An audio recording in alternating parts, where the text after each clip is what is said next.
کسی زمانے میں ایک چھوٹے سے گاؤں میں ایک چرواہا رہتا تھا جس کا نام تھا سلمان۔ سلمان کا گاؤں ایک ہری بھری وادی میں تھا جس میں وہ ایک چھوٹی سی کٹیا میں رہتا تھا۔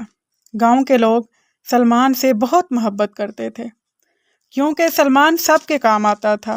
وہ کسی کا آٹا گوندھ دیتا تو کسی کے لیے جنگل سے لکڑیاں کاٹ لاتا، کسی بوڑھی عورت کے کپڑے دھو دیتا اور کبھی کسی معذور کو اپنی پیٹھ پر لاد کر جہاں وہ چاہتا وہاں پہنچا دیتا۔ سلمان ایک بہت خوبصورت نوجوان تھا، لیکن گاؤں میں کوئی بھی نہیں بتا سکتا تھا کہ اس کے ماں باپ کون تھے۔ وہ بس اتنا ہی بتا سکتے تھے کہ ایک رات بہت خوبصورت عورت ایک چھوٹے سے بچے کو اپنی چادر میں چھپائے ان کے گاؤں میں آ گئی تھی۔ اس نے گاؤں کے چودھری کے مکان پر دستک دی اور کہا، اس بچے کو رہنے کے لیے کوئی جگہ چاہیے۔ چودھری بہت نیک دل تھا، اس نے اس عورت کو ایک خاص کٹیا دے دی۔ وہ عورت اس بچے کے ساتھ وہاں رہنے لگی۔ گاؤں کے ایک چھوٹے سے حصے میں عورت نے لکڑیاں کھڑی کر کے ایک کھیت کی جگہ الگ کر دی تھی جس میں ہر سال بڑی اچھی فصل پیدا ہوتی تھی۔ اس کے علاوہ بکریوں اور گایوں کا ایک ریوڑ اس کے گھر کے پیچھے ہر وقت بندھا رہتا تھا جن کا دودھ بہت میٹھا اور مزیدار ہوتا تھا۔ گاؤں والوں نے کبھی اسے اپنے کھیت میں ہل چلاتے ہوئے نہیں دیکھا تھا، نہ انہوں نے ان گایوں اور بکریوں کو گاؤں میں داخل ہوتے دیکھا تھا جو اس عورت کی ملکیت تھے۔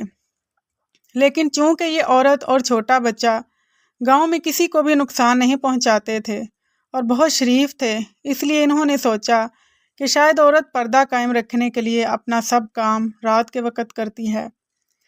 پھر ایک دن ایسا آیا کہ یہ عورت کہیں غائب ہو گئی۔ اس وقت سلمان 3-4 برس کا تھا۔ گاؤں کے لوگوں نے اس کا کھیت اور دودھ دینے والے جانور سنبھال لیے اور سلمان کا بھی بہت خیال رکھنے لگے۔ اس طرح سلمان کو پورے گاؤں نے پالا تھا اور اب وہ جوان ہو گیا تھا اور سب کا لاڈلا تھا۔ سلمان بھیڑ بکریاں چراتے چراتے گاؤں سے بہت دور جنگل کے اندر تک چلا جاتا تھا جہاں ایک پہاڑی نالا بہتا تھا۔ سلمان نے روز کی طرح بکریوں کو جنگل میں چرنے کے لیے چھوڑ دیا اور نالے کے کنارے پرانے پیپل کے پیڑ کے نیچے اپنی محسوس جگہ پہنچا جہاں وہ ہمیشہ آرام کرتا تھا۔ لیکن یہ دیکھ کر وہ حیران رہ گیا کہ اس جگہ کوئی بیٹھا ہوا ہے۔ سلمان پیڑ کے پیچھے سے گھوم کر سامنے آیا تو حیرت سے خاموش کھڑا رہ گیا۔ پیپل کے نیچے ایک بے حد حسین لڑکی بیٹھی تھی۔ اس کے سیاہ بال کھلے ہوئے تھے اور بہت حسین تھی۔ اس نے نظر اٹھا کر سلمان کو دیکھا اور مسکرائی۔ پھر اس نے کہا، سلمان، میں تمہارے لیے آئی ہوں، کیا تم اسے شادی کرو گے؟ ہاں، سلمان نے فوراً کہا۔ اسے یہ لڑکی اتنی پیاری لگی کہ وہ اب 1 منٹ کو بھی اس سے دور نہیں ہونا چاہتا تھا۔ لڑکی مسکرائی، پھر اس نے کہا، لیکن اس کے لیے ایک شرط پوری کرنی پڑے گی۔ سلمان نے کہا، مجھے ہر شرط منظور ہے، میں ضرور پوری کروں گا۔ اس پر لڑکی نے دور پہاڑی کی طرف اشارہ کرتے ہوئے کہا، وہ پہاڑی دیکھتے ہو، وہاں چیڑ کے درختوں کا ایک جھنڈ ہے۔ اس میں جو سب سے اونچا درخت ہے اس کی چوٹی پر سمیرہ کا گھونسلہ ہے۔ اس گھونسلے میں ایک شب چراغ ہیرا ہے۔ اگر تم مجھے وہ لا دو تو میں تم سے ضرور شادی کر لوں گی۔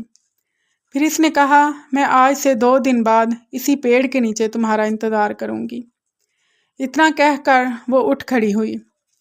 سلمان نے دیکھا کہ اس نے اپنے بازو جھٹکے تو وہ 2 خوبصورت برف جیسے سفید اور گلابی پروں میں تبدیل ہو گئے اور وہ لڑکی ایک حسین پرندے کی طرح پرواز کرنے لگی۔ سلمان حیرت سے پکارا، کیا تم پری ہو؟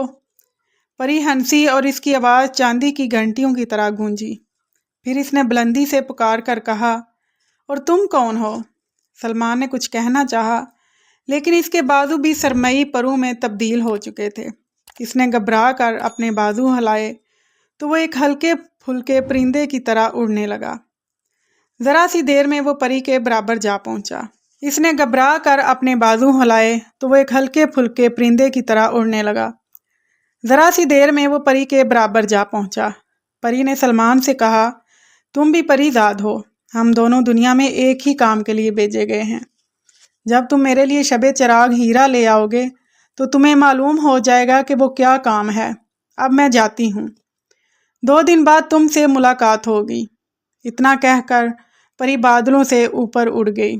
سلمان زمین پر واپس آ گیا۔ جیسے ہی اس کے پیر زمین سے ٹکے، اس کے پر دوبارہ بازو بن گئے۔ سلمان نے اپنے گلے کو اکٹھا کیا اور انہیں ہانکتا ہوا گھر لے آیا۔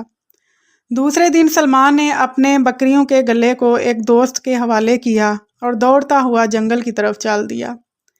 جب وہ اسی پیپل کے پیڑ کے نیچے پہنچا تو اس کے بازو 2 بہت بڑے پروں میں تبدیل ہو گئے تھے۔ سلمان نے بازو ہلائے اور پہاڑ کی طرف اڑنے لگا۔ سلمان بڑی تیز رفتاری سے جنگل پار کر رہا تھا کہ اچانک اس نے نیچے ایک عجیب منظر دیکھا۔ جنگل کے بیچوں بیچ بہت سے لوگ روتے ہوئے جا رہے تھے۔ ان میں بوڑھے، بچے، عورت، مرد سب شامل تھے۔ کسی نے ہانڈی اٹھائی ہوئی تھی، کوئی چارپائی گھسیٹتے ہوئے لے جا رہا تھا، کسی نے پھٹے پرانے کپڑوں کی گٹھری سر پر اٹھائی ہوئی تھی۔ یہ تمام لوگ روتے ہوئے جا رہے تھے۔ کوئی ہائے میرا بیٹا کہہ کر سر پیٹتا، کوئی بچہ اماں اماں کہہ کر روتا، اور کوئی عورت میری بیٹی کہہ کر سینہ پیٹتی ہوئی جا رہی تھی۔ ان سب کے کپڑوں اور بالوں سے پانی ٹپک رہا تھا۔ یہ سب اس طرح رو رہے تھے اور اتنے برے حال میں تھے کہ سلمان کا دل تڑپ اٹھا اور دکھ سے بھر گیا۔ اس کی آنکھوں میں آنسو آ گئے۔ اس نے سوچا کہ پری کے لیے چراغ ہیرا حاصل کرنے کے بعد وہ ان لوگوں کی ضرور مدد کرنے آئے گا۔ سلمان دوبارہ اونچا اڑنے لگا۔ تھوڑی ہی دیر میں وہ پہاڑ تک جا پہنچا۔ پہاڑ پر پہنچ کر وہ زمین پر اترا۔ اس کے پر دوبارہ بازو میں تبدیل ہو گئے۔ اب سلمان نے ادھر ادھر دیکھا تو پھر ایک عجیب سا منظر نظر آیا۔ پہاڑ پر ایک بھی درخت نہیں تھا اور نہ کوئی پرندہ تھا۔ سارا پہاڑ اجڑا پڑا تھا۔ صرف چند آدمی ادھر ادھر بیٹھے رو رہے تھے۔ سلمان بے حد مایوس ہوا۔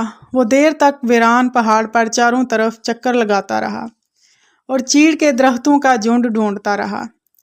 آخر سلمان تھک کر زمین پر لیٹ گیا۔ آہستہ آہستہ رات ہو گئی۔ سلمان کی آنکھ لگ گئی، لیکن اچانک پروں کی پھڑپھڑاہٹ نے اسے جگا دیا۔ اس کی آنکھ کھلی تو کیا دیکھتا ہے کہ چاروں طرف روشنی پھیلی ہے۔ یہ روشنی ایک ہیرے سے نکل رہی تھی جو ایک بہت خوبصورت سنہرے پرندے کے منہ میں تھا۔ پرندے نے وہ ہیرا سلمان کی قمیض کے دامن میں ڈال دیا اور بالکل انسانوں کی طرح بولا، یہی شب چراغ ہیرا ہے سلمان، مجھے گل پری نے بتایا تھا کہ تم اسے لینے آ رہے ہو۔ سلمان نے آنکھیں ملتے ہوئے پوچھا، لیکن تمہارا گھونسلہ کہاں ہے؟ کیسا گھونسلہ؟ یہاں تو کوئی درخت بھی باقی نہیں بچا۔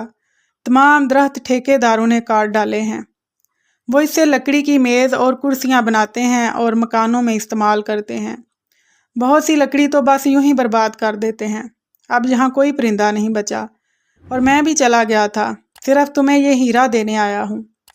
سلمان نے کہا، اور وہ ٹھیکے دار کہاں ہیں؟ سیمرغ نے کہا، اپنی حماقت سے انہوں نے بھی نقصان اٹھایا۔ کیا تم نے نہیں دیکھا؟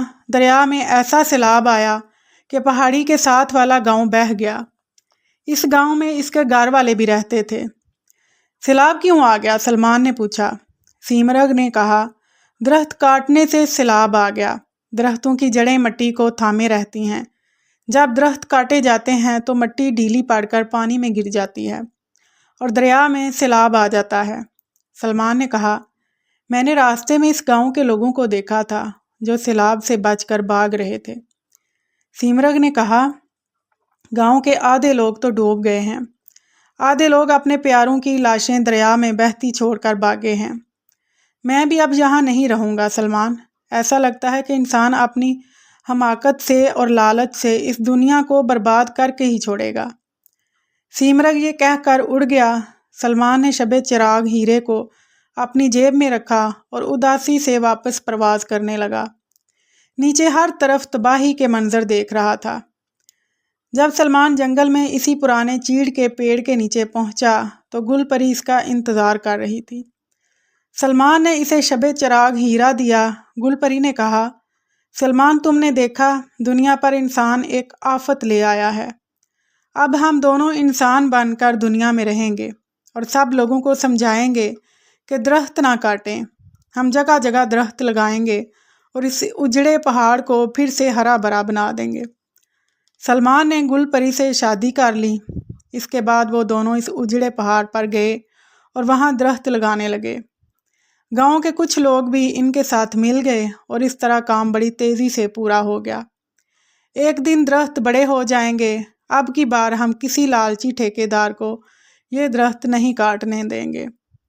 تو محترم ناظرین، اس ویڈیو سے ہمیں یہ سبق حاصل ہوتا ہے کہ ہمیں بھی زیادہ سے زیادہ درخت لگانے چاہیے اور اپنے ماحول کو صاف ستھرا رکھنا چاہیے۔ اس سے ہماری انسانیت کو ہی فائدہ پہنچے گا اور ہمارا ماحول بھی ہرا بھرا رہے گا اور سب بیماریاں بھی ختم ہوں گی اور آلودگی بھی کم ہوگی، اور جو ویڈیو میں آپ کو نقصان دیکھنے کو ملا ہے شاید وہ بھی کم ہو جائے۔ تو اس لیے ہمیں بھی کچھ سیکھنا چاہیے اور بچوں کو بھی سکھانا چاہیے کہ ہمیں بھی زیادہ سے زیادہ درخت لگانے چاہیے۔ شکریہ۔